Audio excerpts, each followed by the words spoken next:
સૂર્યદેવની કૃપાથી પ્રકાશિત, સાંસ્કૃતિક વારસાથી ભરપૂર, ભવ્ય ઇતિહાસ અને મહેમાન નવાજી સાથે આપણી આ સંસ્કારી નગરી નવસારીમાં આપ સૌનું હાર્દિક હાર્દિક સ્વાગત છે. હેલો નવસારી. હા, તમને જ કહું છું, આપણો ભારત દેશ આગળ વધી રહ્યો છે. તે પ્રગતિના નવા સોપાન સરી રહ્યો છે અને તેની સાથે આપણા દેશના કાયદાઓ પણ બદલાઈ રહ્યા છે. જી હા, ન્યાય, સુરક્ષા અને પુરાવાના નવા યુગનો આરંભ થઈ ગયો છે. તો ચાલો જોઈએ આપણા નવા કાયદા કયા કયા છે.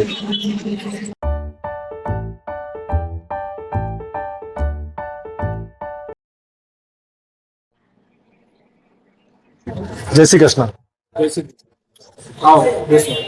Thank you. અરે દશરથભાઈ, તમે અહીંયા? બધું બરાબર તો છે ને?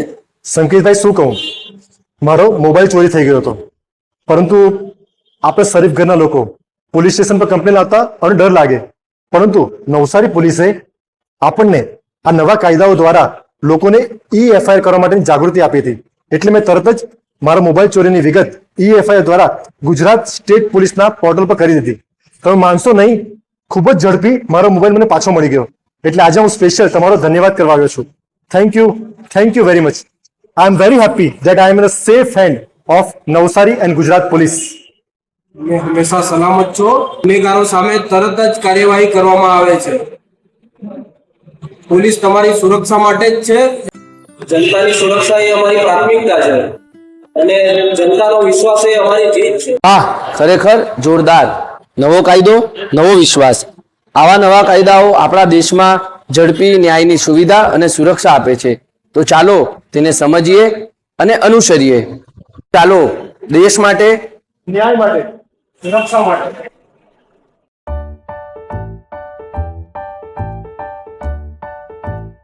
Hello hello hello hello. શું થયું જાગુ? ટેન્શનમાં લાગે છે? અરે કઈ નહીં, આ અનનોન નંબર પરથી ઘડી ઘડી ફોન આવે છે.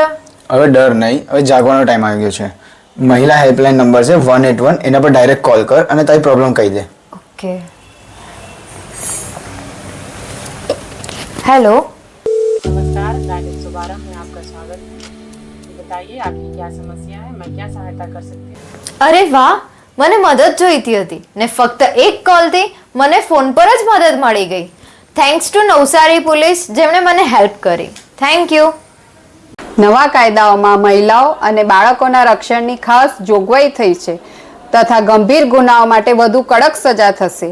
આ કાયદાઓ દ્વારા દેશના ન્યાયતંત્રમાં પારદર્શિતા અને વિશ્વાસ વધુ વધશે.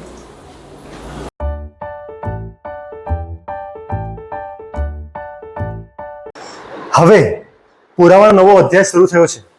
જી હા, પહેલા ડિજિટલ પુરાવા માન્ય ન હતા, પરંતુ આ નવા કાયદા આવ્યા પછી ડિજિટલ પુરાવા એટલે કે વિડીયો, મોબાઈલથી લીધેલી કોઈ પણ ડોક્યુમેન્ટ્સ, ઈમેલ, એ બધું પણ હવે માન્ય રખાશે. તે ઉપરાંત સાક્ષ્ય અધિનિયમમાં જે પણ સાક્ષીઓ છે તેમની સુરક્ષા અને સલામતીની પણ અને ગુપ્તતાની પણ ખૂબ જ અલગ જોગવાઈ કરવામાં આવી છે. ખરેખર આ નવા કાયદા આપણા માટે ખૂબ જ લાભદાયી છે.